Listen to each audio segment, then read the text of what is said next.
चलिए, आज का सेशन बहुत ज़्यादा इंपॉर्टेंट है क्योंकि आज के सेशन में मैं सारे बीएचयू के क्वेश्चन कराने वाला हूं। और आप लोगों को एक चीज़ बता दें कि जैसे आज से आपका बीएचयू का सारे क्वेश्चन क्रम वाइज कराए जाएंगे, तो आपको इन सारे क्वेश्चन को अच्छे से कर लेना है क्योंकि इनसे रिलेटेड क्वेश्चन आपको बोर्ड एग्जाम में जरूर मिलेंगे। तो चलिए, इसी के साथ समय न गंवाते हुए हम स्टार्ट करते हैं क्योंकि समय हम लोगों के पास बहुत कम है। क्लियर है? चलिए, हमारा जो पहला क्वेश्चन है वो क्या कह रहा है, एक बड़ी प्रकाश तरंग के एक माध्यम से दूसरे माध्यम में गुजरती है तो निम्न में से क्या अपरिवर्तित रहता है। तो कोई प्रकाश किरण अगर एक माध्यम से दूसरे माध्यम जा रही है, अपवर्तन की घटना हो रही है, अपवर्तन की घटना में क्या नहीं बदलती है, क्या नहीं बदलती, आवृत्ति नहीं बदलती, बाकी सारी चीजें बदल जाएगी। तो पहले का ऑप्शन नंबर डी हो जाएगा करेक्ट आंसर। चलिए, सेकंड क्वेश्चन की तरफ आगे बढ़ेंगे। तो हमारा जो सेकंड क्वेश्चन है वो स्क्रीन पर आता हुआ जो सेकंड क्वेश्चन है उसके बारे में देखेंगे। सेकंड क्वेश्चन क्या कह रहा है, सेकंड क्वेश्चन ये कह रहा है, निर्वात में प्रकाश का वेग निर्भर करता है। निर्वात में प्रकाश का वेग निर्भर करता है। पहला ऑप्शन तरंगदैर्घ्य, दूसरा ऑप्शन आवृत्ति, तीसरा तापक्रम, चौथा नन। जिन लोगों को आंसर आ रहे हैं वो तुरंत के तुरंत कमेंट में आंसर देंगे। चलिए आगे देखते हैं। दूसरा क्वेश्चन कह रहा है, निर्वात में प्रकाश का वेग निर्भर करता है तरंगदैर्घ्य, आवृत्ति, तापक्रम, और ऑप्शन नंबर डी है नन। तो इसमें जो आवृत्ति हो जाएगा इसका करेक्ट आंसर, इसका करेक्ट आंसर हो जाएगा आवृत्ति। क्लियर है? क्योंकि आवृत्ति का जो यहाँ पे सेंस लिया जाएगा वो रंग से लिया जाएगा और रंग पर प्रकाश का वेग निर्भर करता है। चलिए आगे नेक्स्ट क्वेश्चन की तरफ आगे बढ़ेंगे। क्वेश्चन नंबर 3 हमारे स्क्रीन पर आता हुआ, हमारे स्क्रीन पर क्वेश्चन नंबर 3 जो आया है, कह रहा है आकाश नीला है। यह सिद्धांत निम्न सिद्धांत से दर्शाया गया है। आकाश नीला, खतरे का सिंबल लाल, ये जो सिद्धांत है ये किससे निर्भर है, रैले के प्रकीर्णन नियम। रैले का प्रकीर्णन नियम क्या होता है कि जो तीव्रता होती है, प्रकीर्णित प्रकाश की तीव्रता होती है वो तरंगदैर्घ्य के चतुर्थघात के अनुक्रमानुपाती होती है। तो यहाँ पे ऑप्शन नंबर बी हो जाएगा correct answer. Question number 4, question number 4 की तरफ आगे बढ़ेंगे, ध्यान से समझेंगे क्वेश्चन नंबर 4। तो क्वेश्चन नंबर 4 हमारे पास आ चुका है स्क्रीन पर। कह रहा है अगर एक लेंस की फोकस दूरी 12 सेंटीमीटर है तो लेंस हमारा वायु में होगा तो 12 सेंटीमीटर है, पानी में डुबोया जाता तो इसकी नई फोकस दूरी होगी। तो ध्यान से समझिए, एक फार्मूला इसको याद कर लेंगे, FW = 4 × FA। ये फार्मूला रट लेंगे, याद कर लेंगे क्योंकि कंपटीशन में आपको पेपर देना है तो ये याद होना चाहिए। तो जल में पूछ रहा है, पानी में डूबेगा यानी जल में फोकस दूरी पूछ रहा है तो 4 × एयर में कितना 12, तो 12 चौक हो जाएगा 48, कितना हो जाएगा 48, तो 48 आंसर हो जाएगा, ऑप्शन नंबर बी हो जाएगा इसका करेक्ट आंसर। ये था क्वेश्चन नंबर 4। जल्दी से जल्दी कमेंट में आंसर करते रहिए, जिन लोगों को आंसर आ रहा है वो कमेंट में आंसर करते चलेंगे क्योंकि आपको प्रैक्टिस करना है। जितनी अच्छी आपकी तैयारी होगी उतने आप अच्छा नंबर स्कोर कर सकेंगे। और हमारा भी यही उद्देश्य है कि आप लोगों का बीएचयू में बहुत अच्छा नंबर आए, पॉलिटेक्निक में अच्छा नंबर आए, आपका सिलेक्शन हो। तो इसलिए आप जल्द से जल्द आप क्वेश्चन को करने का प्रयास करिए और अपने दोस्तों को शेयर करिए वीडियो और वीडियो को लाइक कर दें। चलिए आगे बढ़ते हैं। और अगर हमारे चैनल पे आप नए हैं और सब्सक्राइब नहीं किए तो चैनल को सब्सक्राइब कर लें। चलिए नेक्स्ट क्वेश्चन की तरफ आगे बढ़ेंगे। क्वेश्चन नंबर 5, क्वेश्चन नंबर 5 थोड़ा सा समझने का प्रयास करेंगे। क्वेश्चन नंबर 5 आपको समझना पड़ेगा, अच्छे से समझिएगा। क्वेश्चन नंबर 5 आपको क्या कह रहा है, एक अवतल दर्पण में फोकस से x1 दूरी पर रखी हुई है एक वस्तु। हमारे पास अवतल दर्पण है। अवतल दर्पण से फोकस, यहाँ हमारे पास फोकस है, फोकस से x1 दूरी पर कौन है, वस्तु। फोकस से x1 दूरी पर वस्तु है, इसका मतलब u बराबर हो जाएगा x1 + f। क्लियर? और उसका यहाँ माइनस आगे लगाएंगे क्योंकि बाएं तरफ, और उसका बिंब फोकस से मतलब प्रतिबिंब फोकस से x2 यानी v बराबर क्या आ जाएगा -x2 + वो भी f हो जाएगा। क्लियर? दर्पण की फोकस दूरी f पूछ रहा है। क्लियर? तो u मिल गया, v मिल गया, फार्मूला लगा देंगे लेंस सूत्र। लेंस सूत्र क्या होता है, 1/f = 1/v - 1/u। ये फार्मूला लगा देंगे और इस फार्मूले से आंसर निकालेंगे। ध्यान समझिएगा, तो बहुत लंबा गुणा भाग हो जाएगा इसलिए हम करेंगे नहीं, आप लोग कर लीजिएगा। तो यहाँ पे एक लाइन मैं लिख देता हूँ तो आ जाएगा 1/f = 1/v। तो ध्यान दें, अवतल दर्पण की फोकस दूरी भी नेगेटिव होती है तो यहाँ पर भी माइनस, यहाँ पर भी माइनस और यहाँ पे भी माइनस, -x1 + f आप माइनस, ध्यान समझिएगा, तो हर जगह माइनस होगा तो माइनस को आप ऑलरेडी कॉमन ले सकते हैं। क्लियर? और माइनस कॉमन लेकर के आप कैंसिल आउट कर सकते हैं। तो यहाँ पे डायरेक्ट आ जाएगा 1/f = 1/x1 + f और प्लस 1/x2 प्लस एफ, ये क्लियर हो जाएगा। तो सॉरी दर्पण था तो मैंने यहाँ पे गलत फार्मूला बताया था, 1/u प्लस 1/v मैंने बताया था 1/v minus 1/, sorry 1/f equal to 1/u plus 1/v। तो वहां पे माइनस माइनस रखेंगे, हर जगह माइनस माइनस आएगा तो कॉमन होकर कैंसिल आउट हो जाएगा। तो 1/f equal to 1/x1 plus F आप plus 1/x2 plus F, minus minus सबका कॉमन होकर कैंसिल आउट हो गया। और सॉल्व करेंगे तो आ जाएगा F square equal to x1 x2 और F equal to √x1 x2, यानी ऑप्शन नंबर सी हो जाएगा इसका करेक्ट आंसर। चलिए आगे बढ़ेंगे क्वेश्चन नंबर 6 की तरफ। क्वेश्चन नंबर 6 क्या कह रहा है?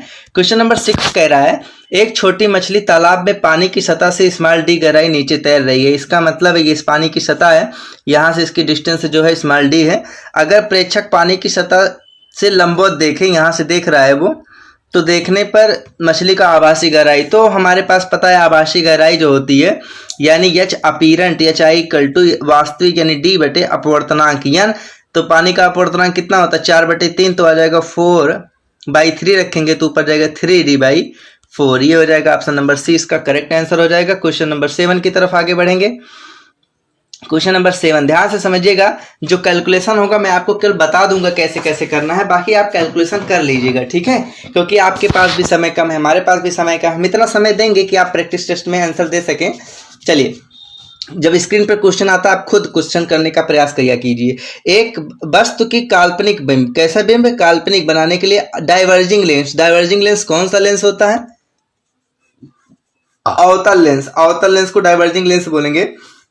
वस्तु लेंस के बाईं ओर 80 सेंटीमीटर की दूरी पर रखा हुआ है, प्रतिबिंब लेंस के बाईं ओर से 40 सेंटीमीटर बनता है। लेंस की फोकस दूरी ज्ञात कीजिए। इसका मतलब U गिवन है, V गिवन है, ध्यान समझिए। F पूछ रहा है, जल्द से जल्द आंसर बताएंगे। F पूछ रहा है, U गिवन है, V गिवन है, F पूछ रहा है, तुरंत लगा देंगे। कौन सा दर्पण, कौन सा लेंस है? कन्वर्जिंग लेंस है, डाइवर्जिंग लेंस है, तो फॉर्मूला लगाएंगे 1/f equal to 1/v minus 1/u। जिसका आंसर आ जाए जल्दी से जल्दी कमेंट में आंसर दे, इसी फार्मूले पे आपको लगाना है। क्लियर? आप लोग खुद इसका आंसर देंगे क्योंकि कैलकुलेशन है, आप जब तक करेंगे नहीं, प्रैक्टिस नहीं करेंगे तब तक आपको आएगा नहीं अच्छे से, और जब आपको अच्छे से आने लगेगा तब आप सारे क्वेश्चन का आंसर देंगे, जल्द से जल्द इसका आंसर देंगे। चलिए क्वेश्चन नंबर 7 का आंसर आप लोग खुद देंगे, ठीक है। तो बहुत सारे बच्चों का आ चुका है, ये आ गया, ठीक है। ऑप्शन नंबर डी, इसका ऑप्शन नंबर डी हो जाएगा करेक्ट। यू पता है, भी पता है, एफ पता है। क्लियर? चलिए क्वेश्चन नंबर आगे बढ़ेंगे।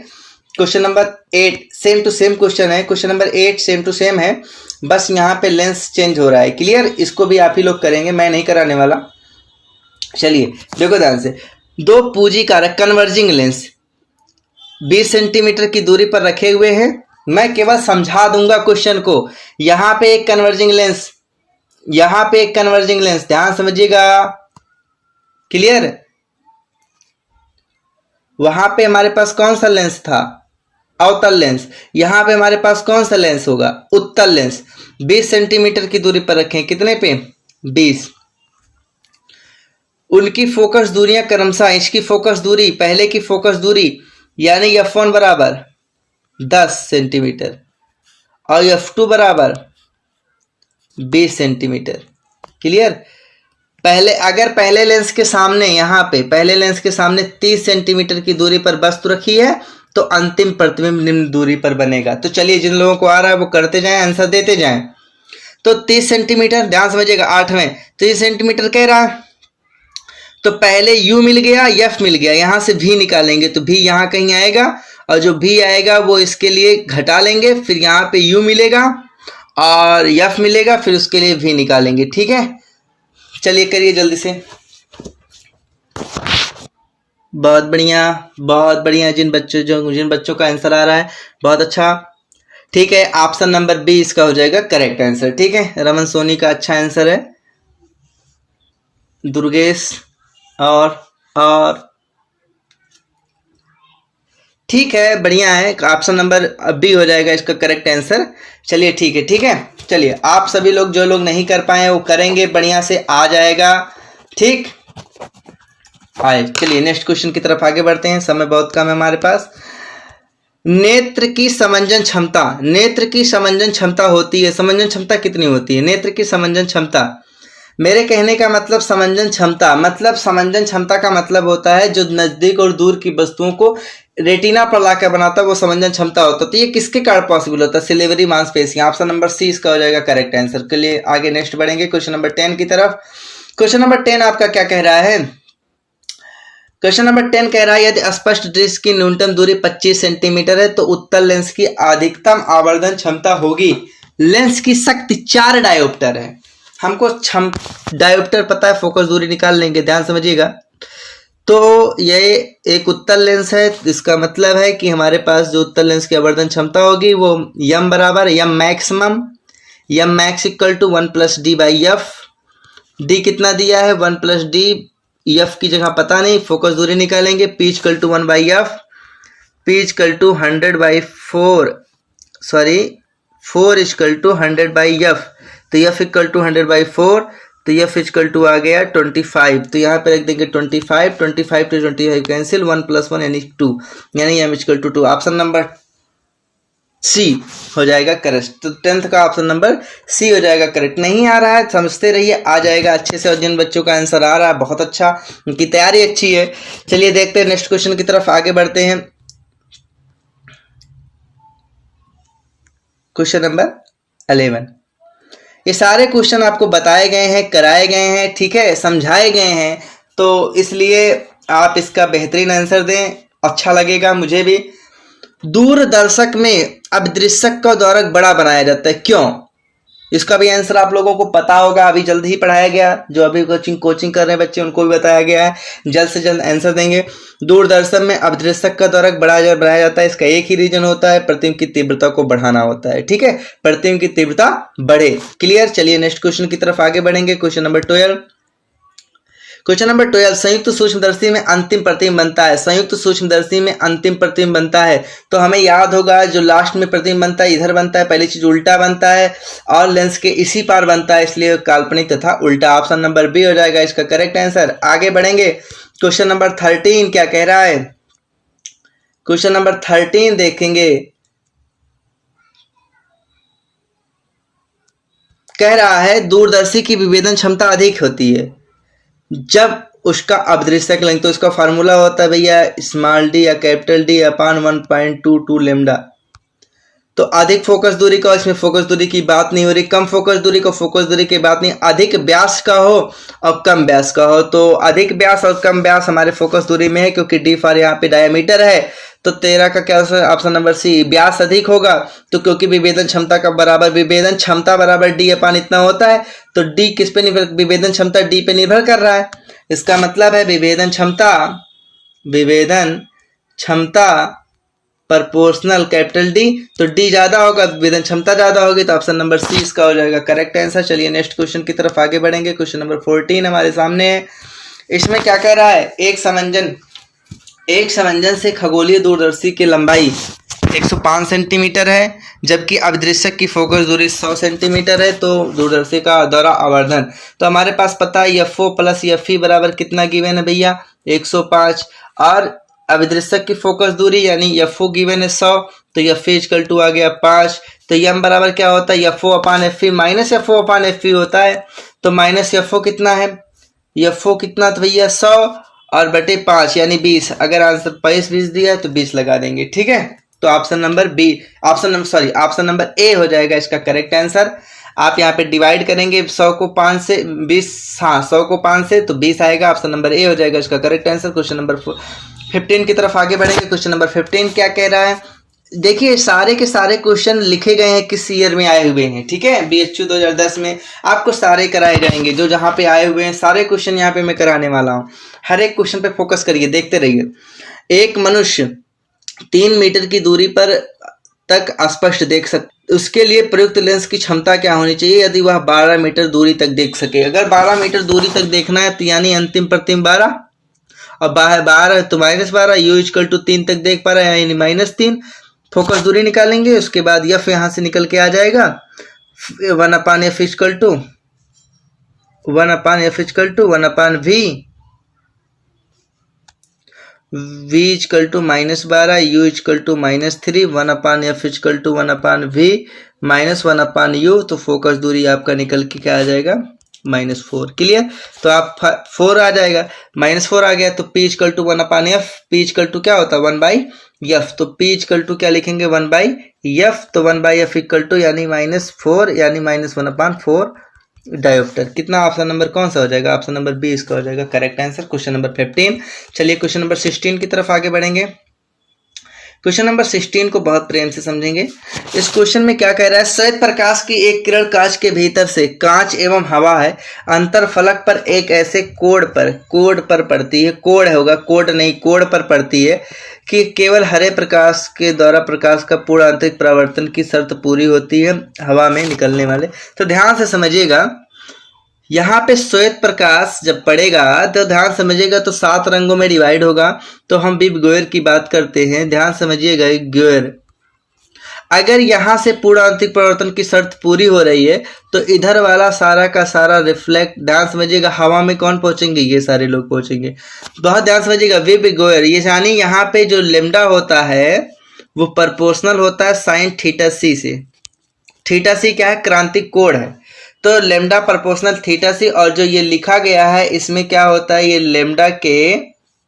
लेमडा इंक्रीजिंग ऑर्डर में लिखा गया है। लेमडा क्या इंक्रीजिंग हो रहा है, इंक्रीजिंग ऑर्डर में लेमडा लिखा गया है और लेमडा प्रोपोर्शनल साइन सी होता है, जिसके कारण ऑप्शन नंबर बी हो जाएगा करेक्ट आंसर। चलिए क्वेश्चन नंबर 17 की तरफ आगे बढ़ेंगे।